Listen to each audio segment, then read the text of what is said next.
Hi అండి. మనం ఈరోజు టమాటా పచ్చడి చేసుకుంటున్నాము.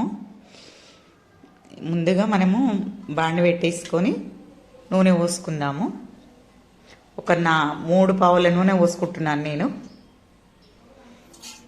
కొన్ని మెంతులు,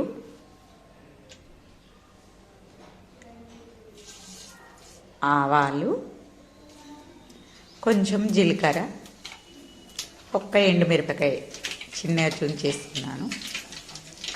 కొంచెం ఆ పోపు అంతా దూరగా అయ్యేంత వరకు టమాటాలు నేను తరిగి పెట్టుకున్నానండి. ఒక పావు కేజీ టమాటాలు తీసుకున్నా. నూనె ఒక 100 గ్రాముల వరకు వస్తున్నా. నూనె పోపు అయింది, టమాటాలు వేసేసుకుందాము. కలుపుకుందాం. నూనెల్ని మంచిగా మగ్గాలి టమాటా. నిల్వ పచ్చడి అయినా మామూలు పచ్చడి అయినా. మామూలు పచ్చడి అంటే ఒక 6 రోజులకు ఉండేటట్టు పెట్టుకుంటున్నాండి నేను ఇది. అందుకొరకు మొత్తం నూనెల్ని మొత్తం దాని రసం పులుపంతా నూనెల్ని ఇంకిపోవాలి ఉడికి టమాటా. లేకపోతే చలికాలం కదా బూజు వస్తుంది. ఇప్పుడు ఉప్పు వేసుకుందాం.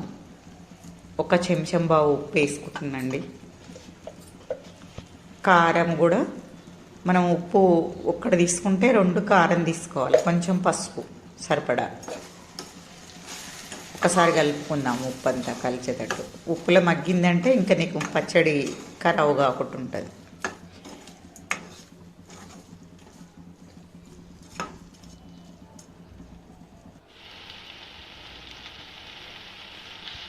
నూనె పైకి వచ్చేంత వరకు ఉడికించుకోవాలి. ముందుగానే కారం వేయదు, లేకపోతే ఎందుకంటే అడుగంటుతుంది. అడుగంటి మాడిపోతుంది. మొత్తం నూనెలు ఇంకినాక టమాటాలన్నీ మెత్తగా అయిన తర్వాత అప్పుడు కారం వేసుకోవాలి. నేను 2 చెంచాల కారం వేసుకుంటున్నానండి. పావు ఉప్పు వేసినా కదా, 2 చెంచాల కారం వేస్తే దానికి సరిపోతుంది. లేకపోతే ఉప్పు ఎక్కువ అవుతుంది. దొడ్డుప్పు వాడినాను. మనం కారం 2 వేసుకుంటే 1 ఉప్పు వేసుకుంటే సరిపోతుంది. ఏదైనా ఇంకా తక్కువ తింటే చెంచా కూడా తక్కువ వేసుకోవాలి ఉప్పు, తక్కువ తినే వాళ్ళకు.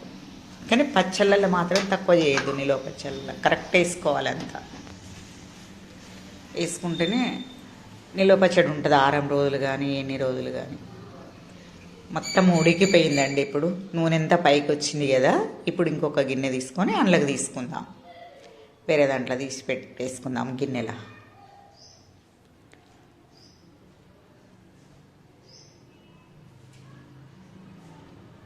ఈ టమాటా పచ్చడి దోశల మీదకి చాలా బాగుంటుందండి.